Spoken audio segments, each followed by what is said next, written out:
Selamat malam sahabat keluarga dimanapun Anda berada. Kembali bertemu bersama dengan saya Andy Darmawan dari Family First Indonesia. Dan hari ini kita kembali berada di dalam satu acara. Kita ada di ngopi sore ya, walaupun udah nggak sore lagi nih, udah jam 7 malam.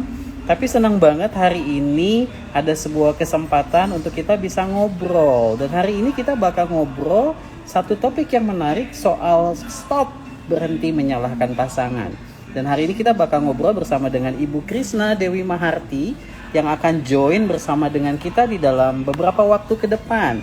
Saya akan ketik topik kita hari ini supaya sahabat keluarga yang baru saja join bersama dengan kita bisa ngikutin live kita dengan baik, oke? Berhenti menyalahkan pasangan, oke. Kemana ya Bu Krisna? Kira-kira apakah beliau sudah join bersama dengan kita? Oke, sepertinya Bu Krisna sudah join. Oh belum, saya coba lihat dulu. Oke, Bu Krisna sudah join, jadi kita akan langsung invite Bu Krisna untuk ngobrol bersama ini. Wah, senang banget ya di dalam suasana baru nih. Kebetulan saya lagi ada di luar. Halo Bu Krisna, selamat malam. Malam, Pak Andi. Apa kabar Bu Krisna? Wah, Bu Krisna kayaknya baru potong rambut ya. Iya, kadang gerah, iya betul. Nampak segar banget. Bu, hari ini kita mau ngomongin satu topik yang menarik nih soal berhenti menyalahkan pasangan. Anyway, sekarang suasana saya berbeda. Biasanya tembok warna putih.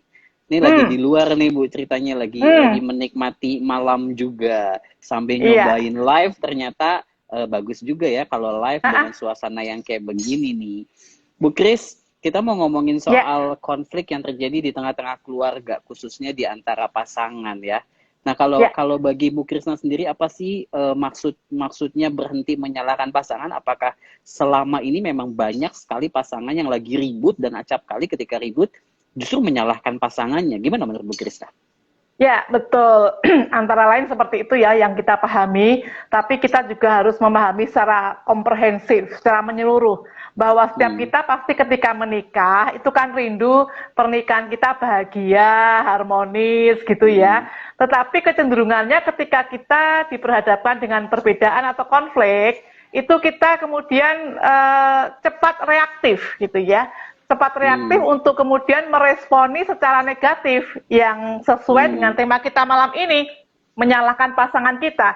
Nah, mari kita belajar untuk supaya kerinduan kita di dalam pernikahan itu membangun pernikahan yang harmonis, yang saling menghargai, itu bisa terwujud. Ya, salah satu caranya memang kita harus berhenti menyalahkan pasangan kita, ya. Karena kalau menyalahkan pasangan kita itu pasti nanti ada perasaan tertekan gitu ya, merasa terintimidasi, terkalahkan, tidak dicintai. Jadi dampaknya itu nanti saya akan jelaskan betapa efeknya itu luar biasa sekali ketika kita terbiasa ada konflik dan kemudian menyalahkan pasangan kita ya. Jadi mari kita stop gitu ya. Betul tadi kata Pak Andy, ketika pasangan suami istri bahkan juga orang tua anak ada salah satu peristiwa atau ada satu kasus kesalahan, kita harus belajar berhenti menyalahkan. Oke, ini menarik banget nih. Tapi kan masalahnya adalah tidak semua orang serta-merta mudah untuk menyalahkan pasangannya atau menyalahkan orang lain ketika terjadi sebuah konflik ya Bu Kris. Nah, kalau menurut Bu Krisna sendiri, kira-kira tipe-tipe orang seperti apa sih biasanya yang ketika ada masalah, acap kali lebih mudah nyalahin orang lain? Kalau menurut Bu Krisna gimana nih? Ya tipe-tipe yang memang sebetulnya tipikalnya adalah yang satu pasti dia egois ya. Kalau orang yang tipikalnya adalah orang yang egois karena fokusnya hanya kepada diri sendiri, itu pasti akan sangat mudah menyalahkan orang lain, termasuk pasangannya. Jadi tipikal egois, kemudian egois itu kan juga keras kepala, merasa menang sendiri, dia tidak mau dipersalahkan, makanya kecenderungannya pasti menyalahkan orang lain, ya. Kemudian tipikal juga dia orangnya mungkin yang selama ini mungkin orang-orang yang tertolak gitu ya, tidak pernah merasakan kasih sayang, ya, tidak pernah terpenuhi kebutuhan untuk dicintainya, makanya gampang sekali tersulut emosinya, ya. Pengendalian emosinya, pengelolaan emosi-emosi yang negatif itu dia nggak mampu. Karena selama ini tabung emosinya tidak terpenuhi. Dia nggak merasa dicintai, dia nggak merasa diterima, dia tidak merasa diakui keberadaannya, tidak merasa dihargai. Ini akan mudah untuk kemudian nyalain keadaan dan juga menyalahkan orang lain. Jadi minimal saya pikir orang yang egois dan kemudian orang yang mengalami penolakan, ya, kemudian tidak mampu mengelola emosi dengan baik, itulah orang-orang yang mudah sekali untuk atau tipenya untuk menyalahkan pasangan atau orang lain. Gitu, Wow, Pak. ini menarik banget. Jadi pada dasarnya ketika seseorang menjalani konflik dengan pilihan menyalahkan orang lain, sebetulnya ada akar masalah di dalam dirinya sendiri yang butuh untuk dibenerin gitu ya. Nah, kalau menurut Bu Krisna, apa sih bahayanya, Bu, ketika setiap kali konflik selalu jatuhnya menyalahkan orang lain? Apa dampak negatif atau dampak terburuk, baik untuk diri dia sendiri, atau mungkin untuk pasangannya, atau untuk relasinya? Apa dampaknya, Bu? Pastinya kalau dampak terburuk bisa terjadi yang namanya perceraian, gitu ya. Karena kalau di dalam keluarga sendiri, dengan orang terdekat ya, dengan pasangan tidak dihargai, selalu dikit-dikit disalahkan, selalu ujung-ujungnya ngomong apapun disalahkan. Dia kan juga bisa jatuh dalam perselingkuhan. Ya, itu kan kemudian bisa, kenapa kalau dengan si A saya dihargai, dia begitu manis sama saya, ya, saya begitu nyaman berada di dekat orang lain. Sementara dengan pasangan sendiri kok saya kayaknya nggak nyaman nih, kok senyum aja susah, ya, apa-apa dimarahin, jadi selalu bawaannya kan hati panas, hati menderita, tertekan, tersudutkan, terhakimi, terintimidasi. Jadi mau mengekspresikan perasaan saja susah, ya. Seperti sudah terjadi gap.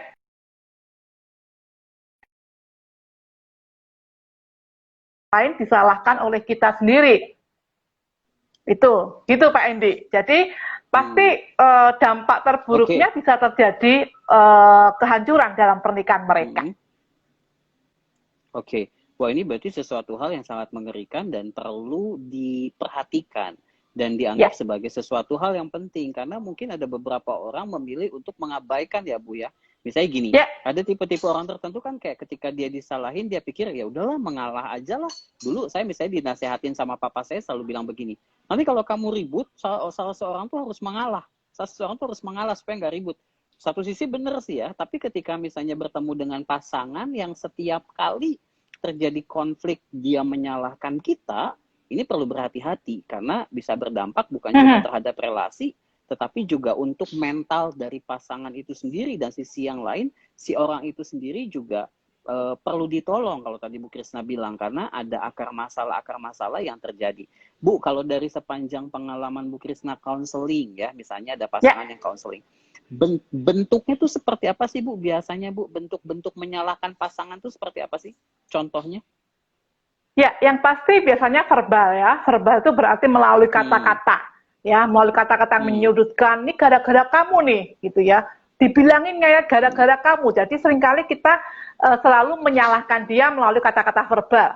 Dibilangin keras kepala, ngeyelan, sok belagu, sok merasa pinter, nggak dengerin apa kata suami, nggak dengerin apa kata istri, gitu ya. Jadi kita bentuk untuk apa namanya menyalahkan pasangan tuh bisa verbal dan non verbal.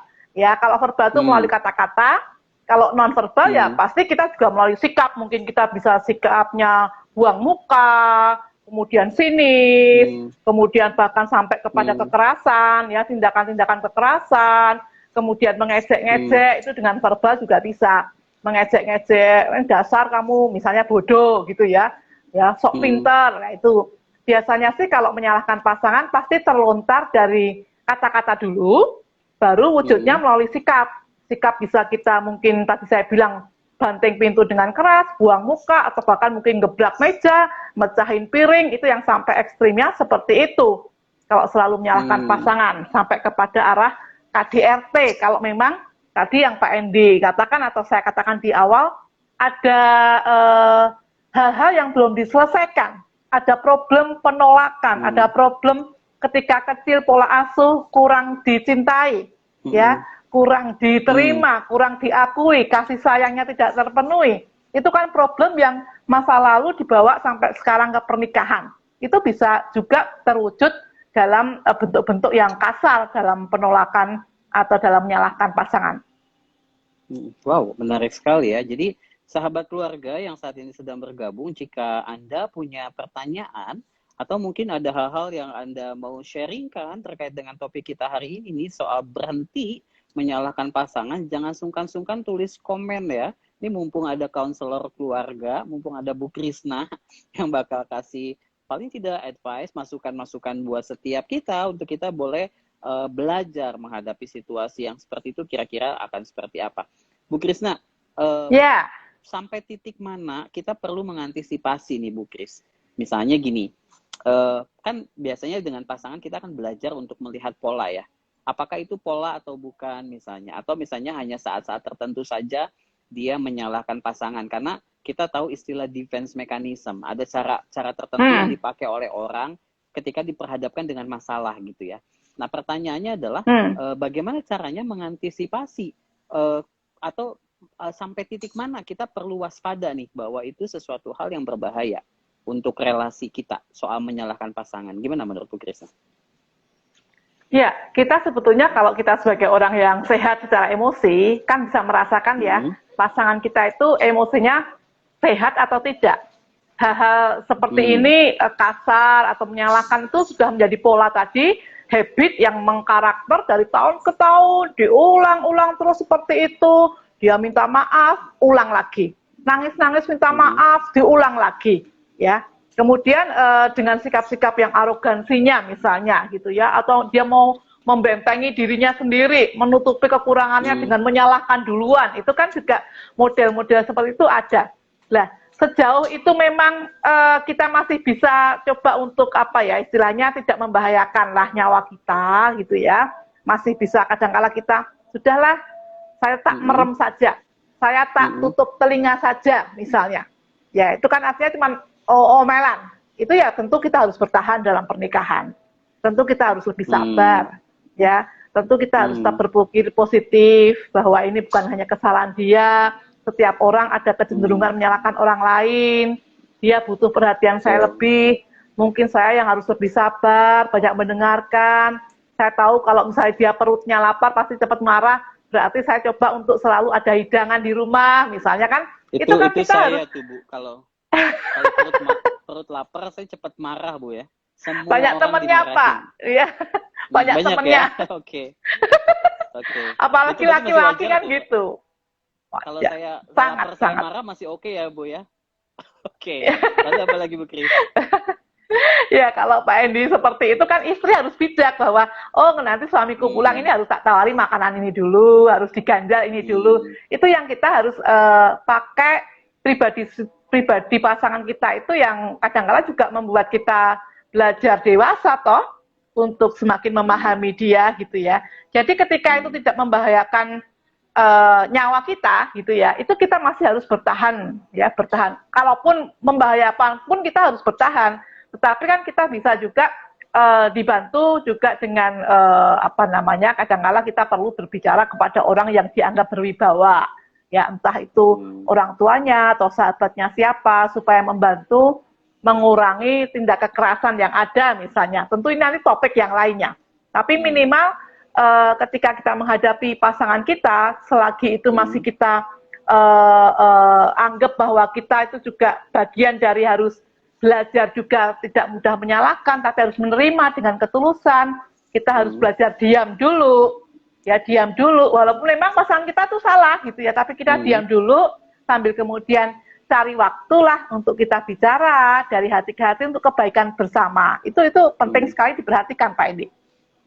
Oke, wow ini menarik sekali ya. Jadi sahabat keluarga, ketika berada di dalam situasi seperti itu yang tadi Bu Krisna bilang nih, jangan cepat-cepat dulu menilai bahwa pasangan kita adalah orang yang selalu menyalahkan. Lihat dulu nih, jangan-jangan memang seperti saya kalau lagi lapar gitu ya, itu bawaannya tuh udah kepala udah pusing tuh ya, kalau udah migrain tuh udah bawaannya pengen ngomel-ngomel ya. Ya apa yang pasti bisa jadi menyalahkan, kan gak ada manusia yang sempurna ya Bu Kris. Bu Kris, anyway, Ya, masalahnya ya, kan gini ya, kadang kalau misalnya memang yang menjadi akar masalah itu adalah masa lalunya seseorang, misalnya pola asuh yang dia jalani, nah acap kali akan agak sulit buat dia untuk berubah, betul? betul. Akan agak sulit buat dia memahami bahwa ternyata pasangannya tertekan nih dengan sikap yang dia lakukan. Mungkin selama ini dia cuma berpikirnya, enggak, aku bener, kamu memang salah. Makanya aku kenapa marah sama kamu, misalnya kayak gitu ya, Bu. Nah, kira-kira untuk si pasangannya nih, Bu, kalau punya pasangan yang selalu nyalahin, kudu kayak gimana nih, Bu? Harus apakah sabar, terus ya udah nerimo, atau iya, Bu? Gimana, Bu? Ya, pastinya kita harus pandai-pandai mengelola emosi kita, ya. Buat kita yang punya pasangan temperamen, ya, saya bilang temperamen karena kadang-kala ngomong juga nggak mikir duluan. Kita sudah berbuat sebaik apapun, kadang-kala disalahkan, gitu ya. Kadang kita langsung nyap-nyap gitu kan. Tentu kita harus punya kedewasaan, ya. Kedewasaan dalam hati kita. Artinya kita kelola emosi-emosi negatif kita. Kan kita pasti juga pinginnya marah toh, pinginnya juga melawan, menyalahkan toh. Ini pulang-pulang bikin ribut nih, gitu ya. Saya seharian udah kerja, langsung nggak ngerti apa-apa, cuma bisanya nyalain orang. Kita juga pinginnya kan juga membalas. Tetapi kita jangan sampai terpancing, ya.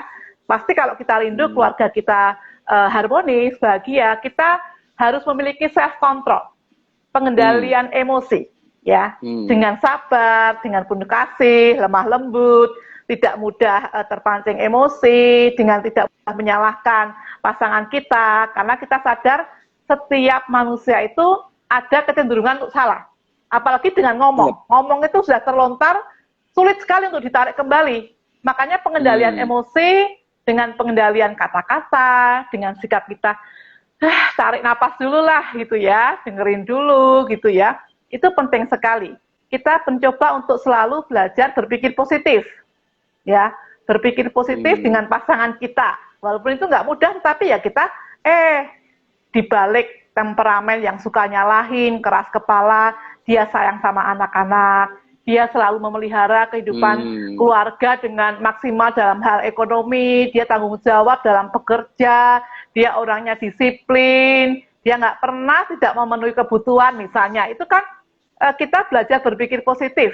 Jadi pernikahan kan harus seperti itu. Tidak hanya mau menerima baiknya saja. Makanya kalau memang ini menjadi pola temperamen yang nggak bagus, ya kadang-kala mungkin pas situasinya baik, Pak atau Mas, gimana nih kalau kadang-kala kan juga nggak baik kalau kamu marah-marah di depan anak-anak. Kalau aku sih bisa ngerti, tapi anak-anak kan kadang-kala bisa benci ke kamu, mereka bisa nggak respect. Kapan-kapan mungkin perlu yuk kita ke konselor, misalnya gitu, supaya mungkin kita mungkin ngerti, papa kamu dulu kan memang keras sekali, kamu pernah cerita dipukul, dikunci di kamar mandi. Nah itu mungkin kebawa kamu sekarang ke anak-anak, ke aku juga begitu. Jadi kita ngomong dari hati ke hati, tapi untuk kebaikan bersama, bukan menunjukkan dia yang salah. Gitu.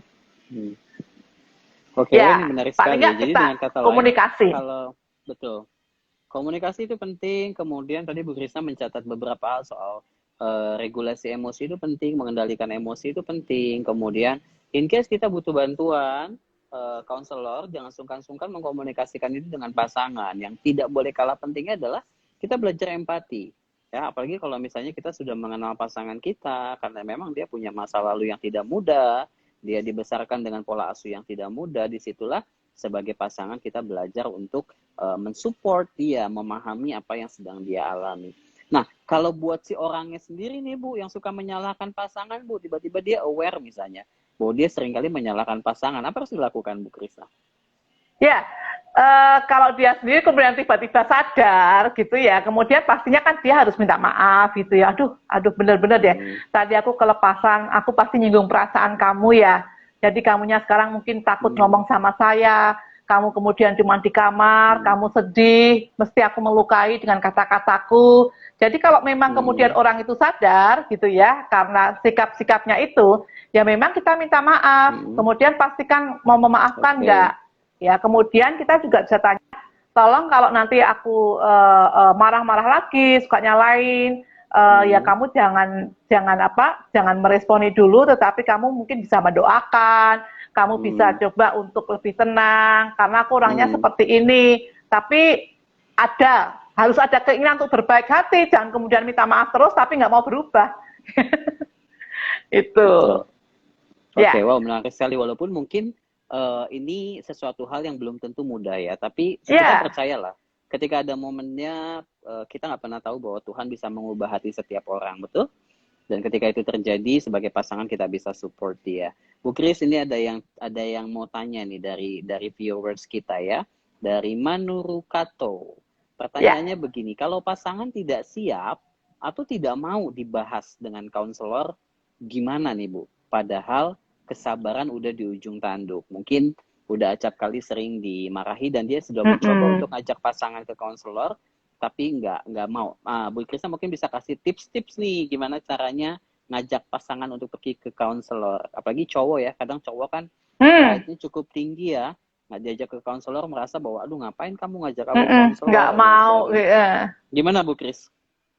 Banyak sih kasus yang seperti ditanyakan ini ya, artinya bahwa banyak sekali pasangan yang sudah salah tapi nggak mau ketika diajak untuk berkonsultasi. Jadi dia sendiri sepertinya nggak siap untuk dibuka luka-lukanya, temperamennya, bahkan ditunjukkan kesalahannya. Karena ketika konseling itu kan memang kita membimbing dengan membuka pikiran-pikiran dia, dengan melihat realita yang ada. Kemudian kita melihat tanda kutip penyakit kita sendiri untuk kemudian kita sembuhkan gitu ya. Dan menyembuhkan itu kan nggak enak sekali karena dia harus mengakui kesalahannya. Nah ini yang harus kita pahami juga bahwa ternyata kenapa orang pada menolak terutama pasangan gitu ya. Enggak ngapain sih membuka aib sendiri, alasannya gitu biasanya. Ngapain buka aib sendiri, orang nggak apa-apa kok gitu ya. Padahal kita sendiri yang sama ini menderita dan dia nggak sadar untuk hal itu. Nah bagaimana? Harus berbicara dengan pasangan kita yang memang seharusnya berkonseling. Yang pertama memang kita nggak bisa memaksa, ya itu harus kita pahami dulu. Ya, yang kedua pasti kita pas dia baik-baik, kan nggak selamanya jelek ya hubungannya. Pas baik-baik, yuk kita sayang-sayangan, kita peluk-peluk, kita cium, mungkin kita pijit-pijit, kita bikin minuman kesukaan dia. Taulah gimana lah kita pasang suami istri mencintai pasangan dalam melayani gitu ya. Ketika pas baik seperti itu, bilang Pak, gitu ya, aku tuh pengen kita itu punya hubungan yang langgeng, yang saling mencintai, gitu ya. Aku pengen banget kita itu kan seumur hidup. Tapi kadang-kala kan aku juga sedih. Kalau misalnya kamu marah-marah, tiba-tiba, kadang-kala kan temperamennya seperti itu. Kita cium lagi, kita peluk lagi. Yuk, mau dong ya, gitu ya. Dengan sabar, dengan penuh kasih. Dengan senantiasa menekankan bahwa ini kebaikan semua kok, bukan salah kamu, bukan hanya untuk kamu sendiri, tapi untuk kita berdua, tak temenin ya, mau ya, jadi kita bujuk-bujuk, ambil hati, pastinya kita juga dengan berdoa. Nah itu yang mungkin tips-tipsnya seperti itu, sampai kita masuk ke hati dia, kemudian kita sepakati maunya kapan. Kalau benar-benar sampai nggak mau, ini pasti hubungan sudah buruk kan, gitu ya, itu harus kita introspeksi diri juga. Kenapa sampai dia kokoh nggak mau? Berarti kan nggak mau dengerin kita, ya. Apakah juga ada andil kesalahan kita? Ya, apakah dia juga benci pada kita? Apakah kita juga termasuk yang pemicu dia mengambil sikap seperti itu? Nah itu tuh tentu lebih kompleks ya. Jadi bersabar. Sabar saja nggak cukup, tapi harus panjang sabar. Ya, kadang-kala sampai panjang. Ya. Harus panjang lebar. Iya. Bu sabarnya kita ya. Wah ini memang kalau mau belajar cara-cara melembutkan hati pasangan tuh belajar dari Bu Krisna tuh ya. Pijit-pijit kaki ya kan, dibikinin sayur asem, dimasakin masakan kesukaan, baru kemudian diajak dia ke konselor ya. Iya dong. Karena kalau perut udah kenyang tuh melakukan apapun juga jadi enak ya Bu Krisna. Enak, betul, betul. Jadi kata kuncinya adalah sahabat keluarga, khusus yang tadi bertanya, cari momen yang terbaik, cari momen yang baik di mana pasangan kita mungkin punya suasana hati yang baik sehingga dia mau diajak untuk pergi ke konselor, dan mungkin perlu memiliki paradigma yang benar tentang konselor. Itu bukan berarti karena something wrong dengan dia, tetapi memang untuk kebaikan bersama, sehingga perlu pihak ketiga yang untuk bisa menolong kita ya, memberikan support. Bu Krisna, ini ada lagi nih yang curhat nih, Didi_Mama Andin. Bagaimana kalau pasangan tidak peka, kalau istri itu butuh perhatian juga nih. Ini kayaknya tipe suaminya tipe suami yang cuek nih. Gimana Bu Kris? Kasih tips-tips dong sebagai seorang istri untuk menarik perhatian suami. Harus dipahami ya, suami itu pikirannya sangat simpel. Jadi jangan berharap dia akan mengerti kebutuhan kita, mengerti kalau kita butuh perhatian, kalau kita tidak ngomong. Ya, jadi harus kita ngomong. Ya, karena kita ini penolong. Ya, kadang-kadang kalau misalnya ada yang konseling ke saya, nih Pak, istrinya bilang katanya Bapak kurang perhatian. Kurang perhatian gimana ya Bu? Maksudnya apa ya? Saya nggak ngerti. Pikir saya udah bekerja, pulang juga tepat waktu dia juga ada, anak-anak ada. Ya katanya Bapak nggak pernah cium. Oh alah, mbok kamu ngomong, nek pengen dicium gitu ya. Jadi memang kita harus tolong suami kita, misalnya apakah pengen jalan-jalan, pengen disayang, Pak, sayang dong, Pak, peluk dong. Nggak boleh gengsi-gengsi, gitu ya. Itu namanya mengekspresikan perasaan. Kita berdua sudah menjadi satu, bahkan kata kutip ya, telanjang saja nggak malu, ya untuk hal-hal yang butuh perhatian, entah bantu ngurusin anak, entah mungkin kita pengennya diajak jalan-jalan, harus dipeluk terus tiap malam, dibilang good night, selamat bobo, ngomong. Sekali lagi ngomong, ya. Tapi ngomongnya jangan juga kemudian, aku pengen loh, kalau kamu mau tidur itu, Bu, ya ngomong, good night sayang, misalnya, ya nggak bisa, tetap harus lemah lembut. Cari momen, situasi, kondisinya seperti apa, kemudian keinginan Anda untuk diperhatikan itu silahkan dibicarakan kepada suami, ya. Jangan dipendam sendiri atau jangan sampai kita seperti paranormal. Harusnya dia ngerti, saya maunya diginiin. Harusnya dia tahu bahwa saya itu lelah. Nggak. Laki-laki sulit untuk memahami karena dia hanya sekedar lebih mengembangkan logika daripada perasaan. Kita harus tolong. Termasuk kasih kode juga harus hati-hati ya Bu ya. Kan kadang perempuan gitu ya, jadi kayak ngomongnya gini, aku udah kasih kode sama kamu tuh nggak peka, padahal aku udah kasih kode. Terus suami bilang, hah, kode apa? Kayaknya kamu udah kasih kode apa-apa. Jadi benar seperti yang Bu Krisna bilang, omongin aja, pengennya apa ya dibicarakan baik-baik. Toh sebagai suami istri, sebagai pasangan sudah bisa saling terbuka satu dengan yang lain, termasuk ketika relasi antara orang tua dengan anak kan ya. Keterbukaan itu penting dan komunikasi itu menjadi sesuatu hal yang penting. Ini ada yang sharing, Ibu Lim Margareta 72. Beliau berkata, puji Tuhan Bu, aku bisa melewati itu semua selama 24 tahun. Wow. Dulu suami suka KDRT. Terus beliau bilang, betul yang tadi Bu Krisna bilang, panjang sabar. Wow. Kalau bukan karena Tuhan yang tolong, secara manusia itu bukan sesuatu hal yang mudah ya. That's why kita butuh Tuhan untuk boleh terus tolong kita. Bukan cuma mungkin dalam masalah relasi ya Bu ya. Dalam banyak hal ya Bu. Bu, boleh sharing nggak Bu nih ngomongin soal menyalahkan pasangan? Kadang juga ada yang menyalahkan keadaan kan Bu ya. Kita nggak nyalahin pasangan nih, tapi nyalahin keadaan misalnya. Khususnya di masa-masa pandemik ini nih Bu. Kita kan berada di dalam situasi yang tidak mudah. Semua orang tuh kayaknya kepalanya udah mulai panas nih. Karena iya kan, kita punya harapan Christmas ini aja kita berharap bisa merayakan misalnya, tapi terbatas, nggak bisa kumpul-kumpul dan lain sebagainya kan memang sulit. Dan kita tahu bahwa kita perlu menjaga itu semua. Nah kalau Bu Krisna mungkin boleh kasih tips-tips nih dalam kalau biar kita jangan menyalahkan keadaan, gimana Bu Krisna? Belajar bersyukur dengan apa yang ada, itu kuncinya. Itu moto saya satu keluarga ya. Satu keluarga kami punya moto itu dalam hidup ini, slogan itu ya, bersyukur dengan apa yang ada. Supaya rupa-rupa peristiwa kehidupan ini, apapun yang membuat kita sepertinya mudah untuk mengeluh, menyalahkan, menggerutu, itu tidak terjadi. Kalau kita belajar untuk berdamai dengan apa yang ada. Bersyukur itu kan belajar menerima, berdamai, ya. Ya, jadi kita nggak bisa berpikir secara ideal lagi. Harusnya ini kita saya aja harusnya ke Thailand tuh ya sudah sekian juta ya hilang gitu ya. Artinya bahwa harus ditunda sampai kapan juga belum mengerti. Dikembalikan juga nunggu beberapa bulan gitu ya. Beberapa Ya, bulan dan itu hanya berapa persen karena mereka juga sudah DP hotel, penerbangan, macam-macam gitu ya kan ini kelompok gitu ya.